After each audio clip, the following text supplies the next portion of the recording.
Right. Hello and welcome to Film and Cree Roundtable number 15, 1st of 2021. That year finally ended, I think.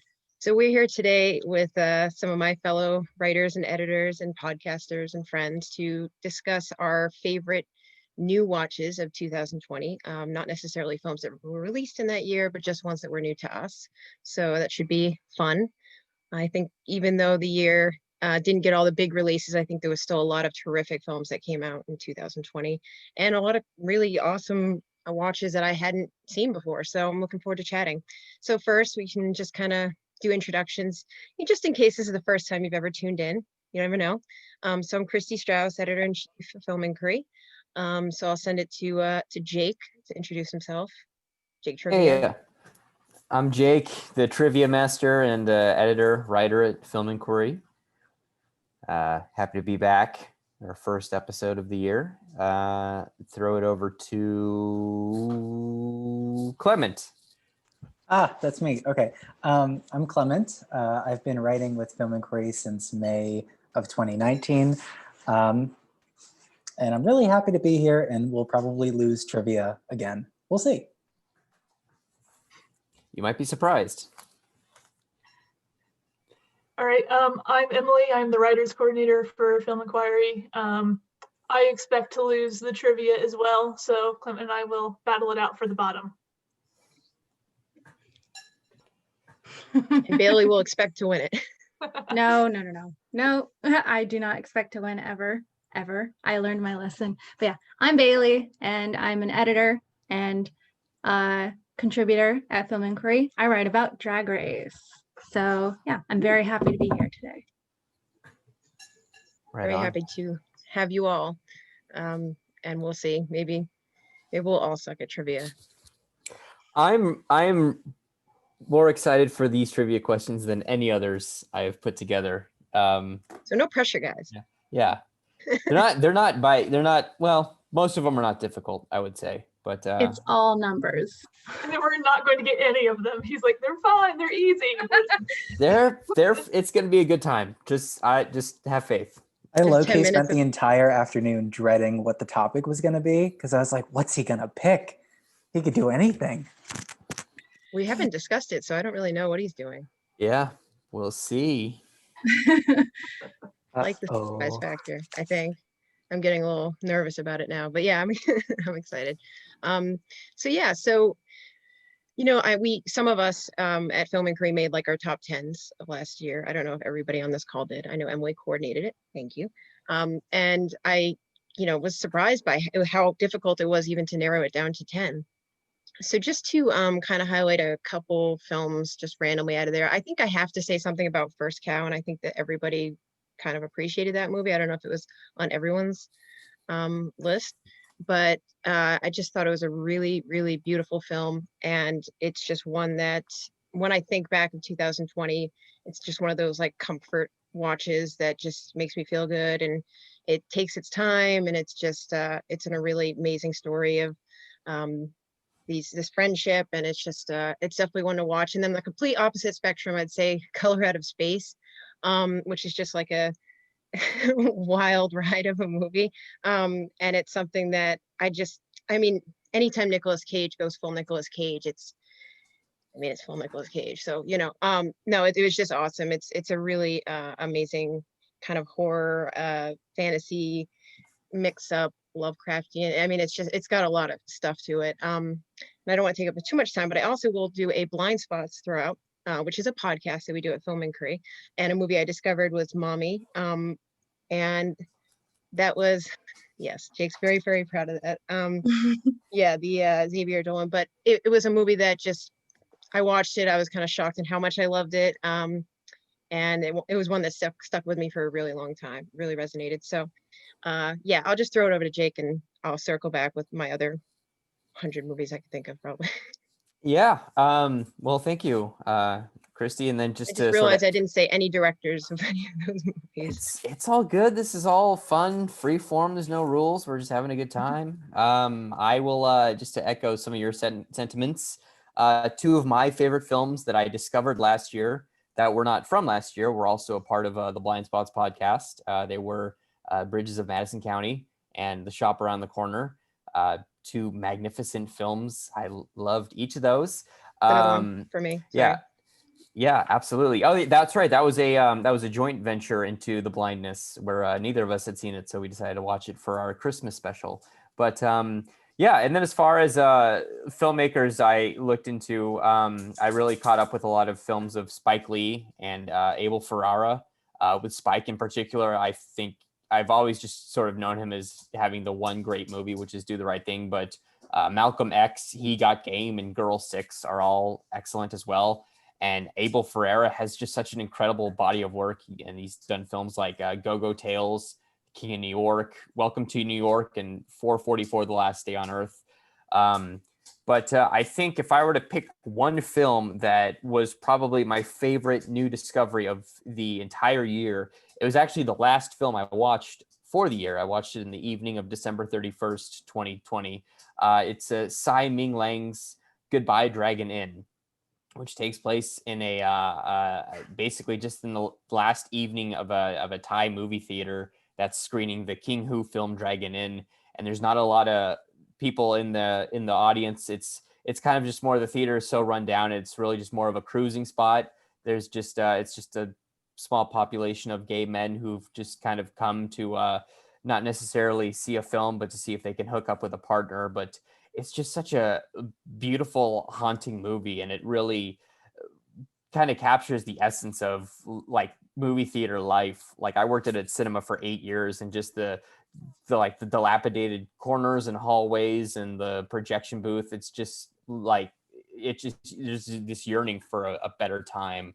And that film is really just exemplary. I have a few more that I have on my list, but I'll throw it over to whoever wants to go next to share some of their picks. Quick question. Did Sure. Goodbye Dragon Inn just get a re-release or a Criterion release or something? Because there was a lot of chat about it, and I was like, is this a new thing? Did this just come out?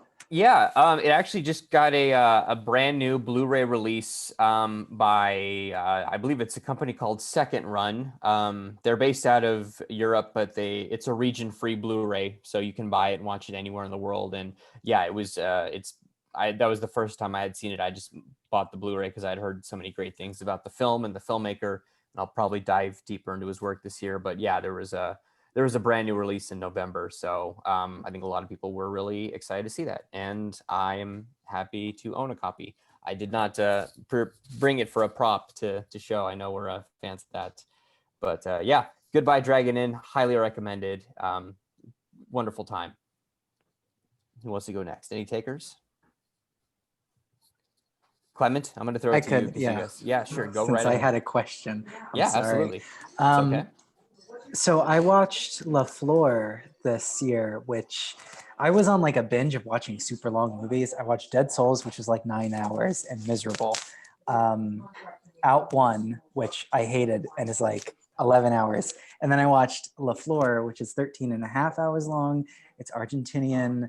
It's 6 different movies within one movie. And there's 4 actresses that carry through all of them. It is absolutely stunning. And every so often I come across like one of those things where I'm like, I wish I had seen this in film school, because it would have completely changed the kinds of movies that I was trying to make. So La Flor is one of those. Creeping Garden is one of those. A documentary all about slime molds. Just really wonderful stuff all around. But La Flor is great. And it's 14 hours long, but as soon as it ended, I was like, I want to watch that again.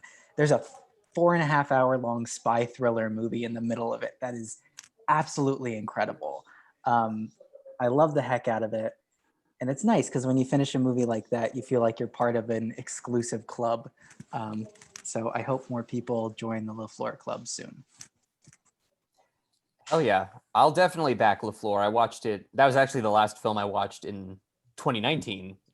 Came out that year, and I'm wondering if anybody, like, since we probably had more time to ourselves staying at home because of the pandemic, if anybody like took more risks or like watched lengthier films because they had the opportunity. But yeah, La Flor is just an incredible accomplishment, and like those 4 actresses are extraordinary. They're like my 4 favorite actresses now currently working. I love each of them, but I'm not going to harp on it too long. Who wants to go next? I'll go. Bailey Joe. All right. Yeah. So my absolute favorite movie of the very few movies I saw that came out in 2020 was by far Birds of Prey. I'm a huge Harley Quinn fan. This is my Is that a Harley Quinn jacket? I was jacket. I thought so. Yeah. I really love the character, and I was excited to see her in Suicide Squad, but it's a bad movie. It's a movie I love to watch though, because it's so bad it's good for me. But getting to see Birds of Prey was like, like a weight lifted off my chest. I think I watched a Korean bootleg of it and then immediately bought it on Amazon Digital at like as soon as it was available, and I was just like, oh man, it's a great movie. It's so funny, it's so it's so not gory, but the action's great. And that version of Harley is like what more people are becoming accustomed to, like in the comics, and it's just awesome. I love it. And the director Kathy Yan, I think the only full movie she did before that was Dead Pigs, which is finally being like released, and I think in a month or so, and I cannot wait to watch that because I think she's a very gifted like action director. So by far that was my favorite like 2020 movie. And then probably for like first time for me is like a tie between 1928's The Man Who Laughs, and then 1938's Bringing Up Baby. And I was, like, I could not believe that it was my first time watching either of them, but I really love those older movies. I think the acting is just, it's so new in a way, and it's just so brilliant. And I fully like cried during The Man Who Laughs. And I was like, this is Victor Hugo. I know it's going to end badly. No. And then it didn't. And I was very, very happy about that, which is the great thing about cinema, especially adaptations. You know, if I want to be sad, I'll read the book, which I'll probably will. But yeah, and like, I also really loved Uncut Gems. I think it released on Japanese Netflix before it was even really fully available in the States for most people. So I was like, yes. And I watched it probably 3 times that day. Now I can only one watch day. it. Oh yeah. You were pretty tense that day. I know, I was fully in it. The only part I skip is the beginning with the colonoscopy. That's too much. But I'm not allowed to watch it when my husband's home because it stresses him out too much. But I think it's really funny. It doesn't stress me out. It's like, yeah. But those were mine. Yeah. Great. I have a few more, but I'm sure we'll be talking a while. Yeah. I have to say, I love every single decision Mary Elizabeth Winstead does in Birds of Prey. It's just such a weird performance. It is. Yeah. Everyone's so good in that movie, though. I love that movie. Oh, great. And Ewan McGregor's just completely. The way he says, "These are my things. This diamond is my things." I hated Suicide Squad, and like a sequel to that movie has no business being as good and fun as Birds of Prey was. I was really pleasantly surprised, and yeah, the action choreography is actually quite miraculous. Like it's fun to see Harley Quinn smash a guy's leg with a baseball bat in 2 different directions. It's probably the best DC movie that they've released, at least with this DCEU universe. But yeah, Emily, what else have you got? All right, I've got a list of docs that I was catching up on, and I've kind of grouped them into some pairs. So for some reason, I saw 2 really great docs about strikes. The first one is a short from Madeline Anderson. It's called I Am Somebody. It is about a bunch of Black women who worked in hospitals in the late 60s, trying to get any sort of decent pay. Her style is a little bit more kind of journalistic. So a lot of her docs can be a little dry. This one is a little bit longer. It was about 30 minutes in total, and that gave her a little more time to have some character beats and things that I thought really added to what she was doing. There's a great little scene where it's looking at one of the families of one of the organizers, and there's kind of the husband sitting next to the lady that they're really talking to, and he just looks so thrilled to be on camera. You can tell he's just like, I've never had a camera pointed at me before. And then as the interview with his wife goes on, she starts complaining about how he won't do the dishes and he won't clean up after himself and all these things, and his face just drops as the interview goes on. It's such a funny little thing to capture on camera. So that was great. The other one was Harlan County, USA. I had never seen that one. If you've never seen it, definitely go back. It is a great documentary. The next one I had was actually a Spike Lee movie. It is When the Levees Broke.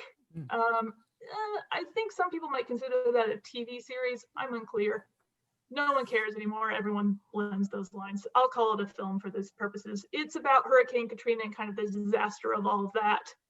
Because apparently I couldn't get enough of American failures this year. The other one that I think is about America actually doing something right is the Frederick Weissman documentary Ex Libris, which is 4 hours about the New York library system, which is very up my alley. One, I love libraries.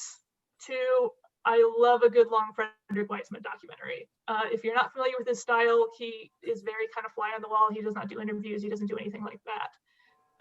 But I think he really structures that movie really well to be about how important the dissemination of knowledge is and how difficult it can be and how beautiful it can be. So I found that film oddly pretty moving. The next two docs, I guess what you would classify as experimental documentaries. I don't know very well how to describe either of them, so I'll just throw them out there. I think Tongues Untied from Marlon Riggs is really great, and then Sans Soleil from Chris Marker. Nice. I need to see that. It's part of the La Jetée Sans Soleil box set that Criterion released. But and yeah, you mentioned Frederick Weissman. I actually just watched my first Weissman film a couple nights ago, The Titicut Follies, which is not 4 hours. It's only 84 minutes long, but it's still a horrifying look at a mental asylum in Massachusetts in the 1960s. But yeah, I'm really excited to dig into his work this year. But he was a little shorter early on in his career, a little more standard length movies, and they just got longer and longer, I think, as he went on. Yeah, well, you know, he's a very patient man. Kristy, do you have any others that you wanted to throw back coming around? Yeah, I would actually love to echo. I didn't see Uncut Gems. I think it was technically released in the US, like in theaters in 2019. But I didn't end up seeing it until it hit Netflix like last May, I think. Am I thinking of the right timeline? Because time's very strange. I think it was May. It's about right, so yeah. I saw it like, I want to say like February. Yeah. No, I thought that was here. Movie. And even though it doesn't necessarily stress me out like it does, I think there's a level of tension that it builds the entire time, and to continue that like throughout an entire movie is not an easy thing to do. To keep that level of anxiety. So that was pretty impressive. I'm wondering if there's any like TV, I mean, anybody can go back to movies again, we have no rules, but like, because I saw some good like docuseries and some good, I'm a true crime fan. So there was a HBO, I'll Be Gone in the Dark. I also enjoyed the Vow. There was some interesting kind of, you know, one of them was the Golden State Killer, and then the other one is Nexium, which is a cultish type. I hate saying that word, but unless they say it, but it's yeah, no, it is. Let's be honest, it is. But yeah, so those are some interesting ones, and on top of a lot of other original series that started last year. But those are just a couple. You reminded me when you said documentaries. I really love a good true crime docuseries because I'm weird. So those are some interesting ones in case anybody's wondering. Looking for it. HBO is awesome at that too with docuseries. They nail that a lot of times. Yeah. Yeah. for TV, I finally got to watch She-Ra and the Princesses of Power, and I'm glad I finally watched it because I could binge it all the way through, because I think the last season came out in 2020, and I was so surprised by how well done the show is. And I think everyone should watch it. It's great animation. Anything that's like 80s inspired is completely up my alley. And also, like, there's all this queer love and it's amazing. And I highly recommend it. And then on HBO, there was a new show that came out called We're Here. Do you guys know it? No, I don't. I keep meaning to get to it. I haven't gotten to it yet. It's oh, who is it who made it? You'll tell me. Yeah, so it's a show from 3 contestants who were on RuPaul's Drag Race. Bob the Drag Queen, Eureka O'Hara, and Shangela Laquifa Watley. And basically they go around the country. There's like 6 episodes in the first season. They go around the country to all these really, really rural areas, and they put on a one-night drag show with these people who basically, it's kind of like the nexus of like Queer Eye, where like it's not necessarily like a makeover. It's like these people have like really special stories, and they want to show either their pride or their allyship through a drag show in these real, like, literally bumfuck nowhere places, like in Idaho and in Missouri.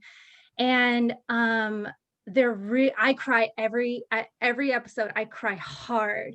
Like there's this one woman who her daughter came out as bi, and she did not react well at all. She was very, very like religious, and then she realized what a mistake she made, so she started this like local Hugs for Moms thing to try and atone for it. But her daughter was like, nope, you ruined my life by rejecting me. And then it goes through that whole journey. And yeah, it's an amazing show. I highly recommend it to everyone. And Bob the Drag Queen is the greatest performer ever. Comedian, actor, rapper, amazing. Please follow everything Bob the Drag Queen does. But yeah, those were like my 2 biggest shows that I watched all of. Yeah. Sounds like the Hugs for Mom business is probably doing really well right now. I don't really watch a lot of TV, but I do watch Jean-Luc Godard movies. So transition, I watched Band of Outsiders last July. It was one of the last sort of things I saw at, whatever it's called, this art theater in New York City that I would go to after work, Film Forum. And so that was really incredible. And then I saw a couple of months later on Mubi, La Chinoise. And I think both of those are really like absolutely stellar and stand out as like, you know, Jean-Luc Godard when he's still doing like traditional narratives and having fun with it and just kind of playing around before he gets like, you know, super experimental and weird, which, you know, I think that's probably my favorite phase, is when he's like just on the brink of falling into like, okay, Jean-Luc, I don't know where you're going with this, but yeah. I'll say for television, I am going to keep stumping for Dickinson, which is on Apple Plus, and I think that means like no one has ever seen it because no one knows how to find anything on that streaming service. The layout is terrible, and half the people who have access to it don't even know they have access to it because they gave it to a bunch of people for free. That's how I got a hold of it. But I think Dickinson is about the poet Emily Dickinson, but it kind of takes this approach of telling her story as with very modern affectations, I guess I should put it. It uses a lot of modern music. It uses a lot of modern terminology to kind of, I think it's to me, it's playing with emphasizing how this idea that she was a woman outside of her time, because it's taking the point of view of she was a queer woman, she was in love with her husband's wife who lived next door, which is, yes. Apparently there is a whole, like, some people say that was what her life was like, and some people have this sort of more well-known of she was a recluse who sat in her room. It's going with she was a queer woman and she had a really, really full life. So I think it's a really interesting way to kind of try to rewrite history. And of course, in the lead, great performance from Haley Steinfeld. Who are the other famous, like, historical people who pop up in season 2? Because I know season 1 has I'm still working those through, kind of guys. season 2 is still coming out. So yeah. But yeah, other people pop up and they have a lot of fun kind of taking the piss out of them. Good. I think As I need they to should. watch this. Yeah, Yeah, if I can I figure mean- out how to work and get my Apple to work. It'll appeal to a very narrow window of people, but I'm exactly that window of people. Is it still a thing where like streaming shows are coming out on DVD? I remember that was a thing with Orange is the New Black, but is that being phased out at all? That's Because still happening. there's no Yeah. possible way I can watch Apple TV. So, don't but know I really about want to Apple watch TV it. stuff, but a lot of like new seasons of Netflix and Amazon shows and stuff are being released on DVD. I think it's just slow to do it. Yeah. And it probably depends on, the service and what their plans are. I honestly don't know what they're planning to do with this, or if they have. Yeah. I mean, that's still Better. pretty new in a lot of ways, the Apple TV Plus or Apple, whatever. It is a source of contention though, that like all these films are getting releases on streaming sites, but they're not getting any physical media releases.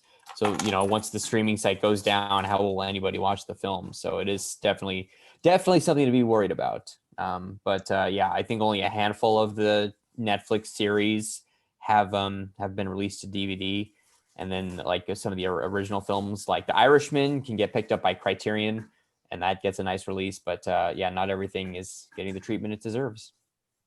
And that's a shame, because that's how we lost like most of the silent era films, is they were just never moved to the modern mediums. We should fight this, demand it. Lucky for us, all of the Quibi shows have found a new home, What will we do? so Where? you can enjoy all of them. I don't know, it's like Roku or something.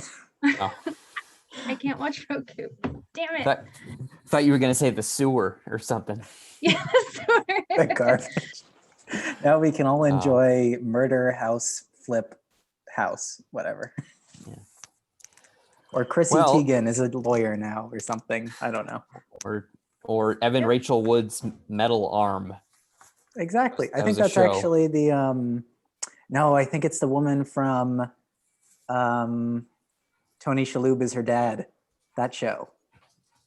Mrs. Maisel. Rachel Brosnahan. Rachel Mr. There is a Brosnahan. lot of confusion between those two, actually. That's not the first time that's happened. Have you They ever do- seen them in the same room, Kristy, or in the same film? No, why? No. The same person. Yeah, that could be. You could have just solved a mystery. Yeah. Well, Bailey Joe mentioned a Cary Grant film earlier, and I was looking back at my watch list, and very early on, I watched a Cary Grant film that I loved that I had never seen. It's a Hitchcockian movie that is not directed by Hitchcock. It's actually directed by Stanley Donen. It's Charade with Cary Grant and Audrey Hepburn. It's very much in the vein of like a spy thriller. Cary Grant plays a secret agent who changes his name throughout the movie. It's very charming and witty, and it's got a great like James Bond-esque Saul Bass title sequence that just immediately hooks you in. So I'd recommend that film as well. Yeah, when I watched Bringing Up Baby, it was my first Katharine Hepburn movie, and now I'm just like, I need to watch all of her movies. And yeah, love Cary Grant. That's awesome. I am putting that on my watch list. Everything we've said, I'm putting on my watch list. That was me, Bailey, when we watched I Married a Witch. Yeah. Who's the lead actress in that? Because as soon as we saw that Is movie, it I was like, Veronica she's Lake. incredible. Yeah. Veronica Veronica Lake. Lake. I was like, I need to watch everything she's done. She's Yeah. such like a magnetic person. That was the most charming movie. So sweet. What a great movie. To throw it Without back to, oh, sorry, go ahead. No, I said. I was just going to add, to throw it back to my favorite new watch of 2019 is another Cary Grant film called Only Angels Have Wings. So if you want more Cary Grant, that's like one of the best American films I've ever seen. Check that one out as well. It's the struggle of the post office in the early 20th century. It's good stuff. Pretty topical. Yeah, exactly. But damn it, they get it delivered. Yeah, that's one History of my favorite repeats. movies of all time as well. Yeah, that's an amazing movie. Yeah. And if you want to see Cary Grant on vacation, To Catch a Thief is pretty good. Yeah. I love To Catch a Thief. So it isn't Cary Grant, but I was just thinking about how I watched a lot of TV last year, maybe even more than movies. And I just didn't think about how many shows because last year feels like 5 years. Like I forgot that Ozark season 3 was last year. And I love Ozark on Netflix. And I thought that was just like maybe the best season. But also I really enjoyed the Queen's Gambit, which I know like everybody was kind of, or maybe you hate it or love it, I don't know. But I thought that was really really terrific. I'm a huge chess fan, and I just thought it was, I mean, Anya Taylor-Joy is always terrific. And I feel like there's like 20 other shows. I mean, I really enjoyed season 2 of Mandalorian too, as well. But yeah, I think I watched a lot of TV. I also just like binge shows that I've already seen like 10 times because why not? You know, it's what you do. Quarantine, just keep watching things. Like I'm just finishing Leftovers for the, I don't know.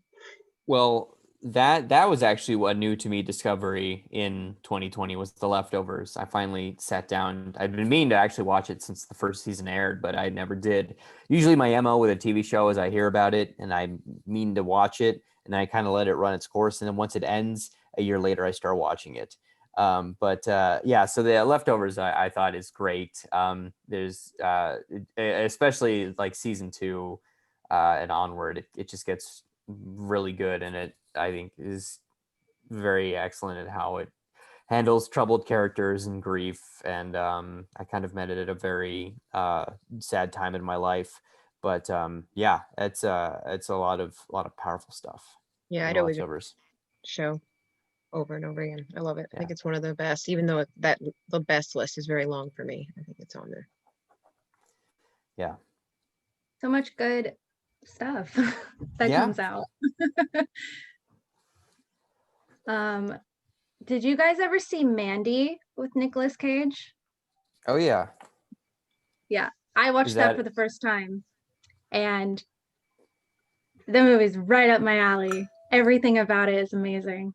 Clement, I think you would like it, maybe. I really enjoyed Color Out of Space, and it seems like Mandy's just a more intense, bloody version of that. Yeah.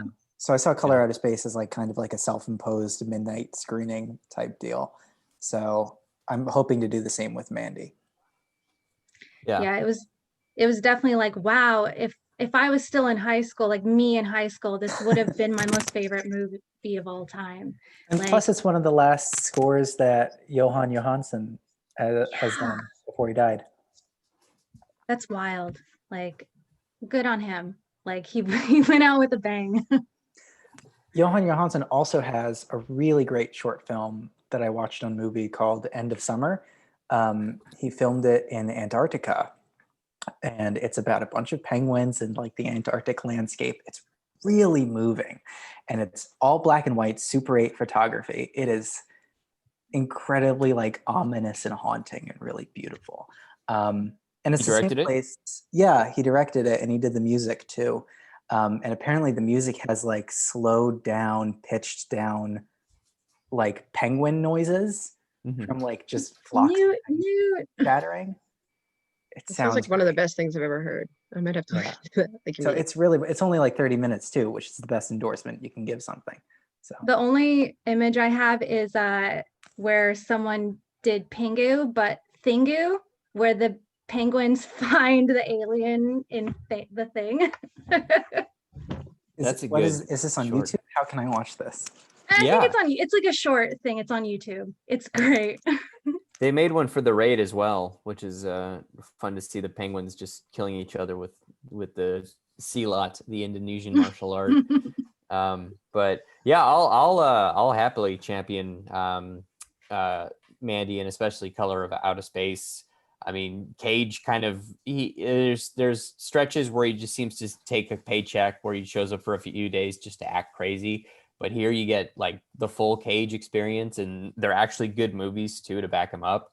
Another thing I love about Mandy, which is it's kind of has a more death metal vibe to it than Color Out of Space. But there's one like hilarious bit in Mandy where there's an ad on TV for something called the Cheddar Goblin, which is like the mac and cheese goblin that vomits Kraft into the children's food bowls. It's amazing.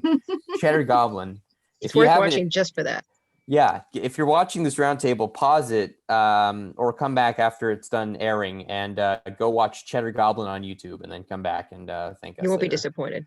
Yeah. Very garbage pail kids. Yes. Yeah. Indeed. When I started Color Out of Space, I didn't realize that like Nick Cage was specifically doing his Vampire's Kiss performance again. Oh yeah. Parts of the movie. And so he starts doing the voice, and I'm like, oh, well, this is fun. And then I was reading the IMDb trivia, and I'm like, oh no, I have to watch it again. I completely missed it. So I need to let it just soak in one more time. Yeah, I'm excited for the Sion Sono film that he's in, which I think is premiering at Sundance. Is that right, Kristy? I will be seeing it next week. Yes. I'm very jealous. And whatever his, autobiographical thing is that he has cooking. Who, Nick Cage? Mm-hmm. What is this now? Oh, it's some movie about being Nick Cage. I don't know. Called I Was Almost Super. Yeah, it's just all about that's obsession with Superman. Yeah, which that has a documentary too of its own. I think Kevin Smith had his hand in it for a bit, at least as a producer, but it's like just the unmade Nicolas Cage Superman movie. Like all that there is really is just kind of test footage of him with the long black hair and doing a costume test on camera, but it just never came to be. Yeah. The infamous. There's another horror movie coming out next month where he's like trapped in like the trailer just came out. The Five Nights at Freddy's ripoff thing. Yes, looks fun. The autobiographical Nick Cage film is called The Unbearable Weight of Massive Talent. And it has him, Neil Patrick Harris, Pedro Pascal, and the premise is he gets $1 million to attend the birthday of a Mexican billionaire super fan. So it's coming out this year, supposedly in March. So Hope Interesting. shares in it. You say you hope Usually shares has, in like- it? Hope shares in it, but I The hope shares in Moonstruck thingy. everything. I did watch Moonstruck for the first time last year, and I really enjoyed Moonstruck's it. a good one. Yeah. On that. Another Nicolas Cage. Very he's not in it a lot, but he's every scene he steals. Like, Oh yeah. I lost my head. this roundtable really became got the like the glove with favorite the- Nick Cage films. Let me take it. Well, I mean, the guy continues to work. He's even got that Netflix show, The History of Swear Words. I think that's what it's called. It is, Which yeah. Kristy seems to really like. Actually, I just thought that was hilarious. That's how well that encompassed 2020. When I saw it, I just rewound it like 10 times. I might have had some wine, but it was hilarious to me.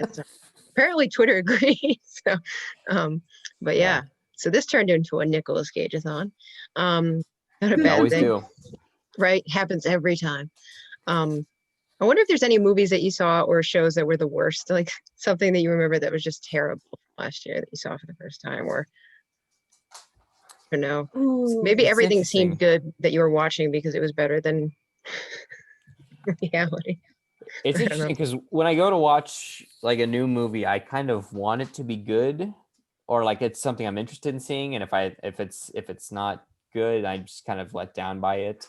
But like as far as the worst, I'll have to get back to you on that. Let me browse through my list. Anybody have anything? I really hated the new Star Wars movie. That's fair. Yeah, I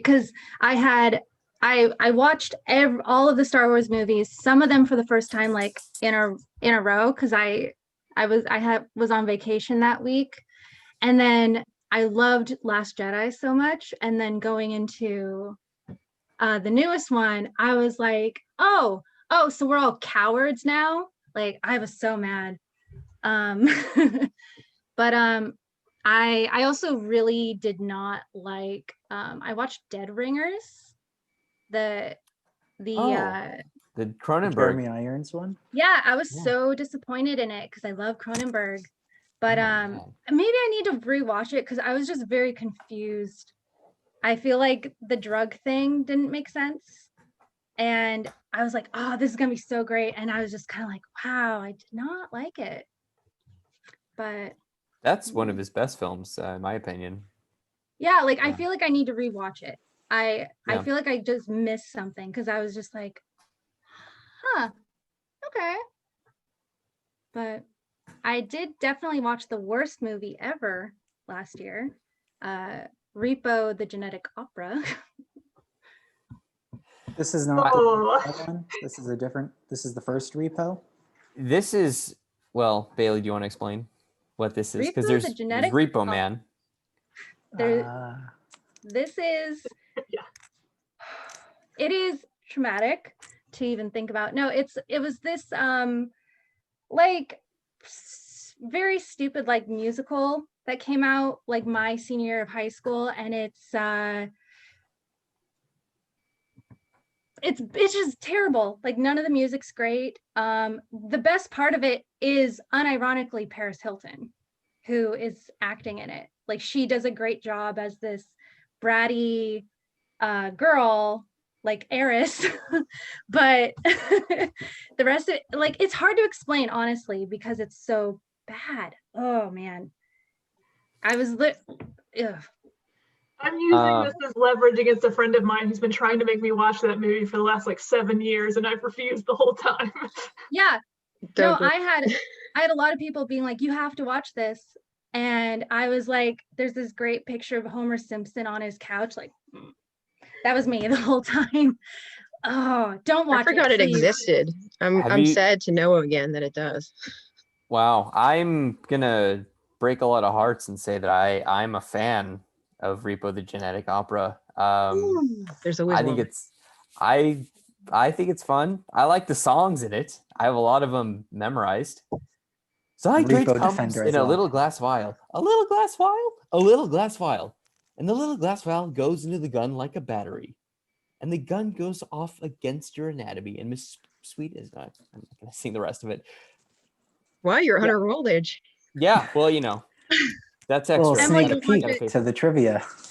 Basically, the premise, there's no repo questions in the trivia, I'm sorry to say, but next time it's going to be 10 repo questions and no tiebreaker. But the premise is that, like, it's set in this future where organ failure is rampant. This company called GeneCo offers leased organs to their buyers, but if you can't make the payments, the repo man comes and kills you, and he takes the organs out of your body. The Etho man, the repo man, he's played by what's his name, Anthony Stewart Head, the guy who plays is it Giles from Buffy? I think he's great in it. But yeah, and this it's a musical. It's bloody, but not to everyone's tastes apparently. But to switch over real quick, I was looking at my list. This is probably one of my biggest disappointments of the year. I'm a big fan of John Cassavetes. I think A Woman Under the Influence and Killing of a Chinese Bookie are masterpieces. And last year, Criterion released one of his films I had not seen called Husbands, which I was really excited to see. And it stars Cassavetes, Peter Falk, and Ben Gazzara as three middle-aged men kind of going through a midlife crisis after their fourth friend dies. Before the movie begins, it opens with them attending his funeral. But it's just such an unpleasant film, which is by all means by design, but it's just these long stretches of these three guys getting drunk and acting childish, and it like just borders on insufferable, and I had a hard time finishing it. But yeah, so I was let down by that one. If we're going worst of the year, I wouldn't say it's bad, but it's just most disappointing. I watched Southland Tales, and I really didn't understand why people like it, or Richard why Kelly? or why it's considered a cult classic, because it is honest. It's dreadful. Like, a policeman is the second coming of Christ, and the special effects are awful. And somehow everybody is so bad that The Rock is de facto the best actor in the film. And it's like, how did this happen? And I mean, I don't know. Everything looks so ugly, and it's like that 2006 grungy VHS look to everything. And I watched it on Movie too, so like, you know that you're watching at least the best visual quality of it. So it wasn't that. So that was really atrocious, and it's 2.5 hours. Ugh. And like, the ending is set on a blimp, and they blow it up, and it's not good. It's not, no. Like, I never got the appeal of that movie. I don't understand. Maybe because I love Donnie Darko. I'm not even a fan of Donnie Darko, so I don't know. I haven't seen Donnie Darko yet. Oh. I'm gonna stop this recording now. Watch it. I firmly stand in a position where anyone who says that Southland Tales is great, I just look at them and go, you are wrong. That movie is beyond bad. And it has a lot of defenders. Like, they think it's as amazing post-apocalyptic future masterpiece, and I'm like, no, it's a mess. It's terrible. And that just got like a Blu-ray release too. Like, Arrow restored it. They even included like the cut that premiered at Cannes, which runs 15 minutes longer than the 2.5 hour version, if you can believe it or not. But yeah, there's an advertisement where a CGI SUV has sex with another one. It's just terrible. The only Who scene was the Cannes jury that year? I'm I sure they loved it. That's a good question, but I think it like collectively scored the worst average rating of any movie that ever premiered at Cannes, or like probably the bottom 5, because there's been a lot of bad stuff since then. It didn't go straight to the Lifetime channel, but yeah, Southland Tales is terrible. That's where I stand. So we can all agree on that. Repo the Genetic Opera, great. Southland Tales, trash. Oh no, I saw that, and I saw Outlaw. Oh, go ahead, Josie. I've never heard of Southland Tales. Yeah, it had like this weird resurgence of like Twitter love, and I was like, oh, I guess this might be like a lost classic that I haven't seen. No, it's really horrible. Twitter, you know what? We shouldn't be going to Twitter for good movie. I guess I need to just unfollow everybody I follow, except for Jake. I watched that. I watched The Outlaw Josie Wales, which I loathe. Hey now. I was in the mood for a Western too. I was like, I got people have nice things to say about this Clint Eastwood movie, and I'll watch it. And it's like the most South Will Rise Again-y, like racist nonsense, and I hated it. It's on the low end of his Western movies. Yeah. I'm sure the ones where he's not, throwing horses off mountains are better. Are there a lot that he does? No, I'm just kidding. He does not do that in Unforgiven. No. Or High Plains Drifter, which are both excellent. Especially Unforgiven. If you haven't seen that, that's homework assignment for everyone here. Unforgiven's good. I hate High Plains Drifter. But that's just me. That's fair. We're allowed to like and dislike what we want. Right. Sorry, yeah. Well, I mean, you were singing. Yeah, we won't go there. So I don't have movies that I necessarily think were the worst, but there was some ones that I guess I was like excited about Mank. And I know like some people who may hear might love it and think it was like a masterpiece, but I was really disappointed in Mank. Like it was just, I mean, Gary Oldman's terrific, and I love the idea of it, that David Fincher's father had written it and everything, and he wanted to make it, but I did not like Mank. So that was a disappointment for me. Emily nodded, so I at least know that she agrees. I couldn't see everybody's face. Yeah, I mean, that's a movie that kind of lays there like a slug and does nothing, is how I would describe it. Like, that's a perfect way to describe it, actually.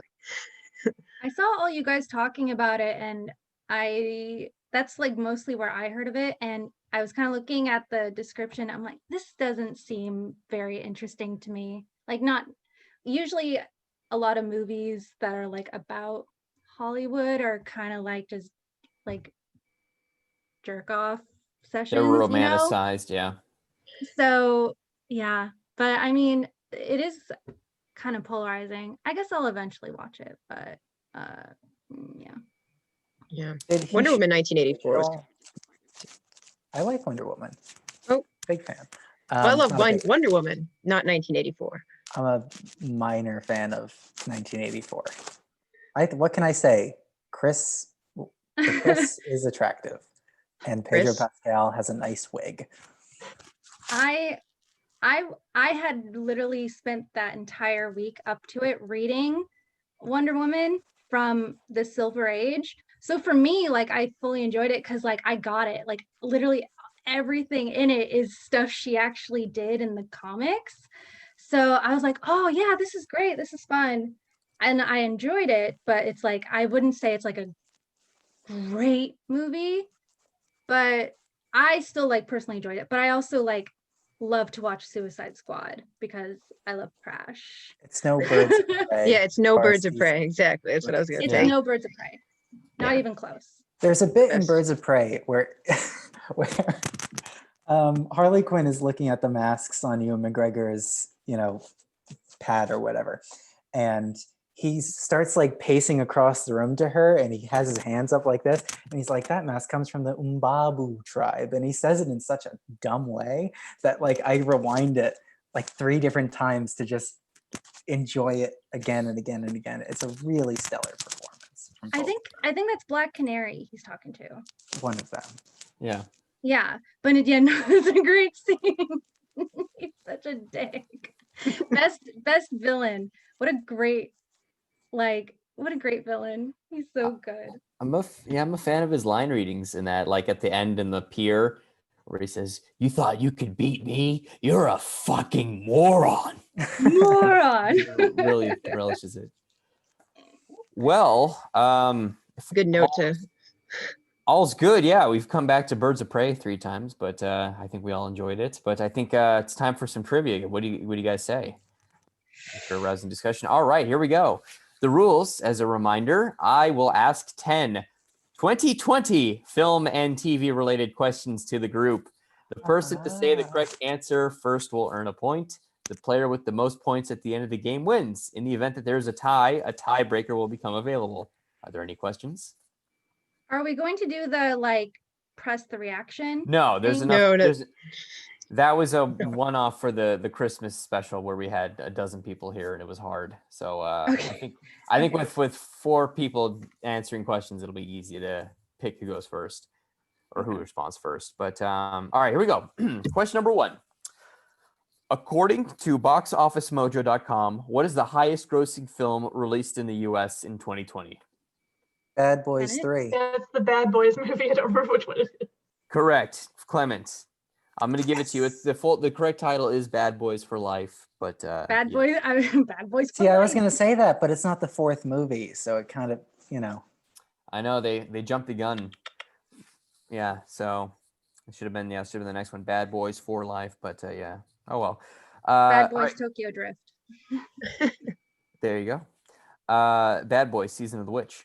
Question number 2. Which actor starred in these films? Seaberg, Happiest Season, Kristen and Stewart. Underwater. Correct. And Oh. Underwater.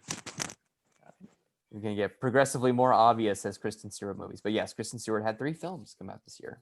Good for her. Underwater is fun. Question number 3. Though the film has now been delayed until October 2021, No Time to Die. No. which artist released the latest Bond song? Billie in Billie 2020? Eilish. Bailey Ooh. Joe. Billie Eilish. All right. Excellent. Question number 4. Which Stranger Things actor starred in a film as Sherlock Holmes' sister? Enola. Billy Bobby Brown or Millie Bobby Brown. Yeah. Billy I said Bobby Billy. Enola. Still in Billie Eilish mode. Billy. Yeah, I think so. Billy Bobby Brown. All right. Millie Bobby Brown is correct for Kristy. Bonus points for anyone. What was that film called? No. Enola Holmes. I think I heard Clement just I think edging- Bailey said it first, though, in the initial answer. Okay. He Well- said it in the answer, so give it to her. Okay. Well, yeah, we'll give it to Bailey. All right. Excellent. Question number 5. How many Marvel Cinematic Universe movies were released in 2020? 0. 0. Emily, 0. Nailed it. Yay. Correct. All right. The planet is healing. No, I still want the Black Widow movie. It's beautiful. That can Why be are the they last making one. that? She's dead. I mean, why'd they make it? I guess Rachel Weisz is in it. I don't care. they're just they're gonna pass the torch off to her. We're one and- step closer to the Florence Rachel Weisz spin-off Pugh. film that Emily All has I been want. clamoring for. All right. Question number 7. No, question number 6. According to Rotten Tomatoes, what was the best reviewed film of 2020? And I've honestly never heard of this. No. No. That was That was 2019. Yeah. I had honestly never heard of this film before I looked up this question or looked up what could be the answer to this question.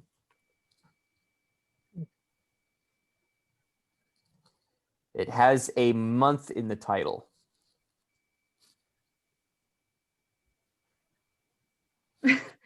January. Is anyone else just going through the No. months in their head? Yes, I am. Because I swear I've seen this list at the end of the year when I was like trying to think of. It's All the a movies. the title is like a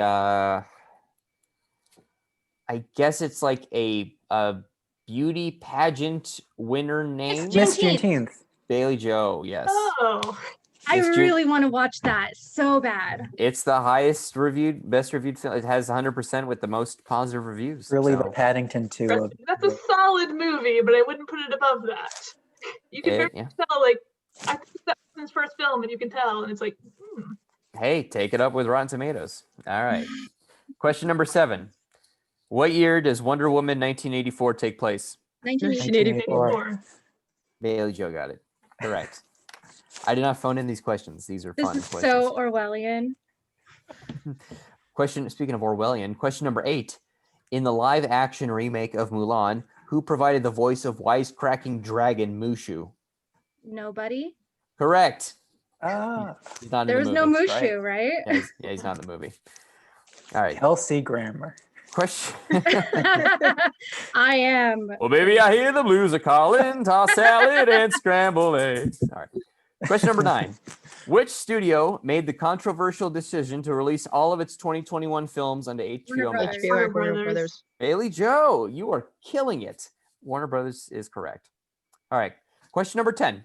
This question has multiple answers, and I'm going to give a point to anybody who can name any of the answers. So there's multiple options you can say.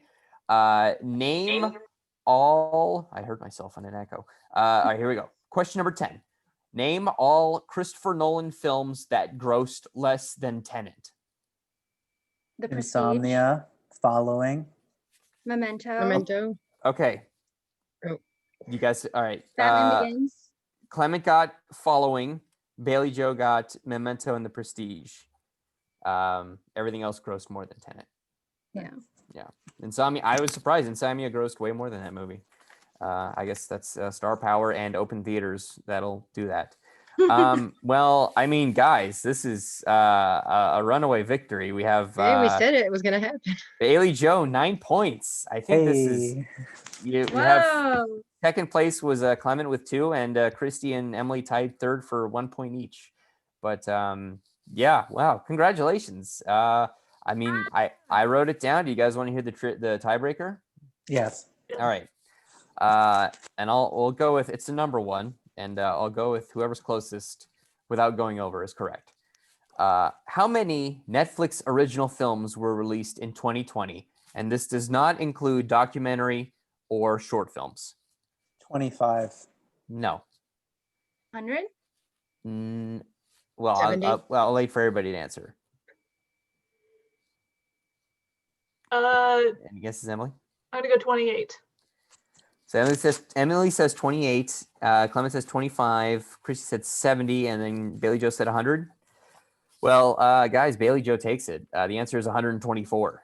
And again, that does not Wow. include documentary or short films. They released So- a lot of bad movies.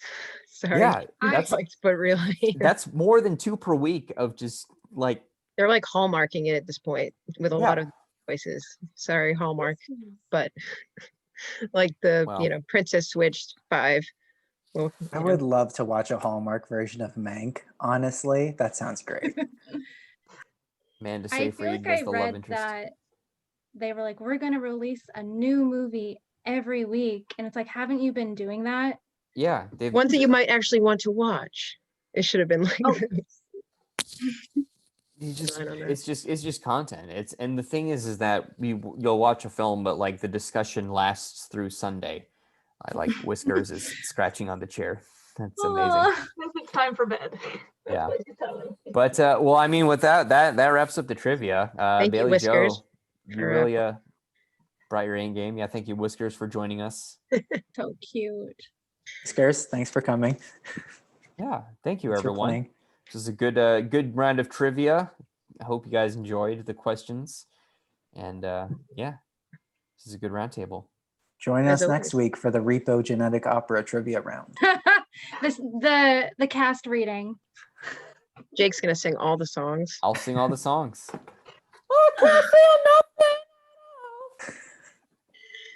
Oh, geez. Okay, so congrats, Whiskers Bailey. has fled. Yes, fled the state at this point. No, congrats, Billy Joe, and yeah, that was a lot of fun. Some interesting things about 2020 that I had either forgotten or made myself forget. No, but yeah, this was a really fun roundtable. There's a lot of good recs that came out of it, which is always like something I look forward to. So thank you everybody for joining and for sharing, and anyone who watches, thank you for watching. Feel free to comment, like us, whatever, and tell us what your picks are. And yeah, as always, stay happy, healthy, safe, and here's to an amazing 2021, hopefully. Hopefully. Bye.